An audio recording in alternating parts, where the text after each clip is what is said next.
I listen to a powerful testimony like this. I think about my own life, I think about this song, and I wonder, why don't I live like that every day? What happens in which I drift from this God who accepts me, this God who takes me in the storm, and I weather a storm on my own?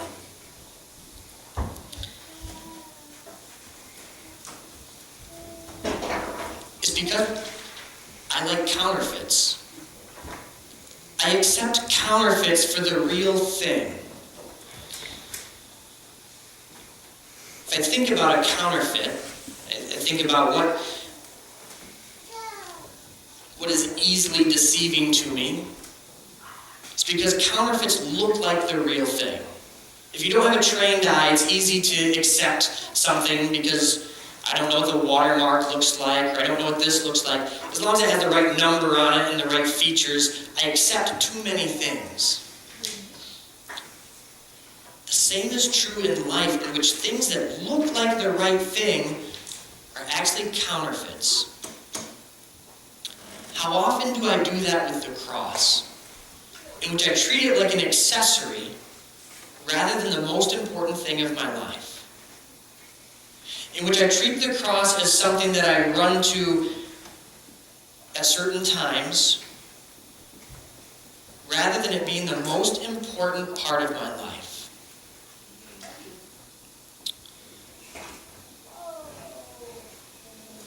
Looking at Genesis chapter 11, verses 1 through 9,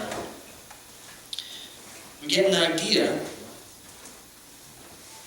of how counterfeits can come into our lives. Genesis chapter 11, verses 1 through 9.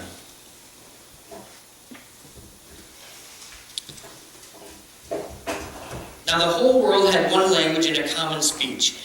As men moved eastward, they found a plain in Shinar and settled there. They said to each other, "Come, let's make bricks and bake them thoroughly." They used brick instead of stone and tar for mortar. Then they said, "Come, let us build ourselves a city with a tower that reaches to the heavens, so we may make a name for ourselves and not be scattered over the face of the whole earth." But the Lord came down to see the city and the tower that the men were building. The Lord said, "If as one people speaking the same language they have begun to do this, then nothing they plan to do will be impossible for them. Come, let us go down and confuse their language, so they will not understand each other." So the Lord scattered them from there over all the earth, and they stopped building the city. That is why it is called Babel, because there the Lord confused the language of the whole world.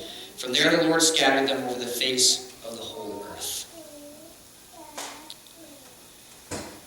Before we get into applying this, I want to step back and think about this a little bit. There's a few points that I think we should be on the same page. And first is that this passage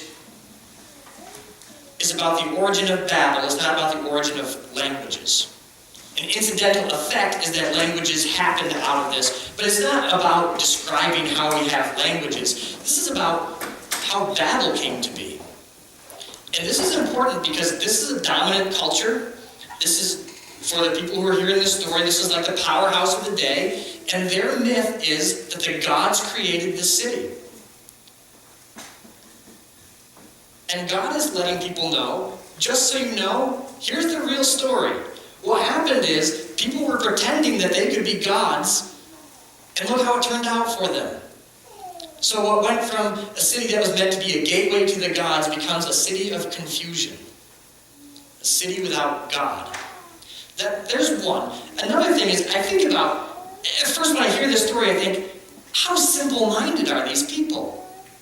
If you were going to build a temple to reach the heavens, why would you build it in the plain? Right? On the plains of Shinar. Just a little ways away, there are mountains that are 2,000 feet up. So why wouldn't you build it in the mountains where you gain 2,000 feet? That's a lot of bricks and mortar. Unless they weren't so simple-minded. In which that phrase, reaching the heavens, wasn't necessarily that they were expecting to get high enough so they could hang out with God, as much as they were looking to establish their own gods. Establish their own sort of religion by making something big enough and flashy enough. Another piece I think about, anybody recognize this? Further east, newer, is the new tower at the World Trade Center. Yeah, it's not completely done, so you don't get the full twisty sort of thing. So in this story, we're told that God goes down to see this city. And I think, well, that's kind of anthropomorphism. You know, God is omnipresent, God is everywhere. Why does God have to come down and look at something? But think about this story and how funny this twist is. So people are building this tower to show how wonderful, how great they are, this huge, amazing thing. And God has to stoop and climb down to be able to see this thing that people think is the most wonderful thing ever created. God has to go out of his way to go low enough just to see the greatest thing man can do on his own. If you think about this, if I've got the right tower, I can tell people are looking at this and they're like, I think he's got the wrong picture. Really, I think it is New York City. And isn't that tower supposed to be 1,776 feet up? Tremendous, amazing thing. And if you're on the ground looking up, it's like, whew. If you're in a plane 28,000 feet up looking down, it's not quite as spectacular, is it? What perspective do we look at life? Do we look at life along with the people of Babel in which, oh, look at the things I can do? Or do we look at it from a God perspective in which, I wonder what priorities should be? One final thing. God's plans will not be thwarted. God had told Adam and Eve, and he told Noah to be fruitful and multiply, to fill the earth. Now, with Babel, people were coming up with a plan of not filling the earth. They were looking to be one spot. And we are told twice in this passage that God did this and people were scattered throughout the earth. God's plans are going to happen. No matter how hard people strive against it, God's plans happen. His plans cannot be thwarted. All right, so there's background on the Tower of Babel. Oh, I can't give you the answers yet. All right, we're back on Counterfeit. If you were trying... Okay, let me change this. Brock is an enterprising young man, and he is looking to make some quick money by counterfeiting. Okay?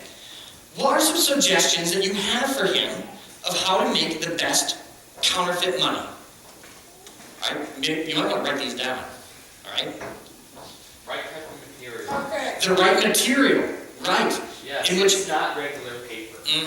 Not just a flat paper. You thought about this a little bit too much. All right. Not a flat paper, but something with texture. Okay? You'd start with the original. Take a dollar bill and take the ink off. You thought about this too much. Okay, yeah. So you want to work from the original. You want to leach out from the original whatever you can get. Yeah. What else? Finding out who's deviant here. Yeah, the placement. You have to be very careful, and that's, they kind of keep moving things around. So yeah, the placement. Drawing it right. Yeah, there's lines on it, and then there's this color. That's the security strip. Yeah. You might want to pair up with Jameson. He's got some good ideas. Yeah, So, I know those stuff. So the key is to make it look like the real thing. Now, in this story, there are counterfeit things. One is counterfeit security. Security is good, right? I like security from God. And there's a certain security in following God's commands. And the people in this story, they aren't godly people, but they're getting security because they're following part of God's commands. They're multiplying. They're getting that part down. But then the filling the earth, that's inconvenient. No thank you on that part. That's over the top. How often is it that we try to find security in following God's commands that are convenient, and calling that good without finding our full security in God. It's like making God in the image that we want him to be in. So there's a few pictures along the bottom. One is a golden statue. Most of us probably don't have a problem with worshiping golden statues. Jameson, you all right with that one? All right, okay. So this is not something that's a stumbling block for us, but we know that there are idols. We find security in money. And we might not be the richest people in the world, but we find our security in having a certain amount of money or having a certain pursuit of money. We find our security in having our day planners set a certain way, in which I have plenty of time for God as long as these other things get done first. When you think about your day, or maybe a week, in which things start getting busy and kind of out of control, what are the things that you drop? If we start dropping our time with God, maybe that's an indication of where our security is. One other security that we have is fitting in, a feeling that we fit in with other people. Lots of people fit in building the Tower of Babel.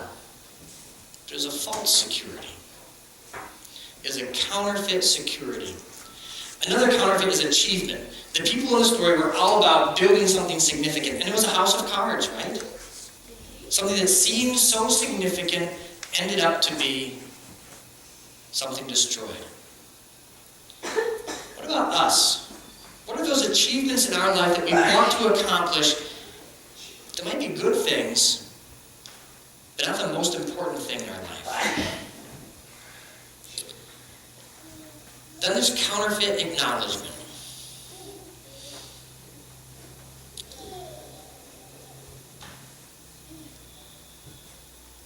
In this story, the people wanted to create something so tremendous that people would stop and take notice, right? That people would say, whoa, look what's going on. And how often do we try to do similar things to get acknowledgement?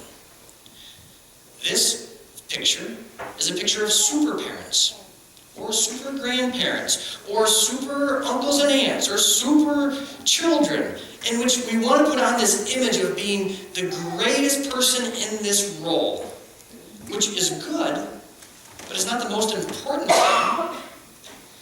If we're trying to keep up with everybody else by giving a certain number of gifts or taking people to certain places, we've missed the mark. There's the acknowledgement of being the person with the answers.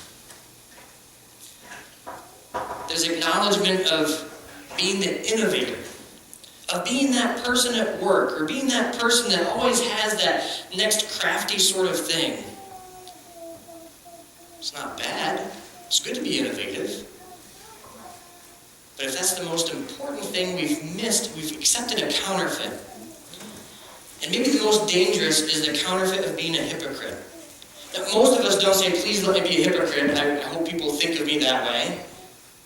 Right? I don't think that's a goal. But how often do we fall into that trap of wanting to put up an image in which I have it all together, my life is great, my life is wonderful. Why is your life so lousy?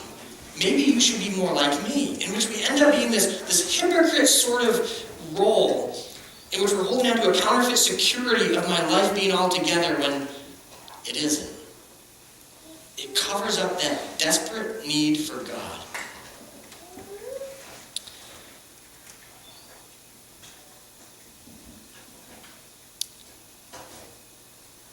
What I want us to think about this morning is what is counterfeit. We spent time, after reflecting on the testimony, reflecting on our own lives, of times in our life in which we've realized that we desperately need to fully rely on God. Today, what is a counterfeit that you have accepted, that I have accepted, that's taking the place of God in our lives? Name it specifically.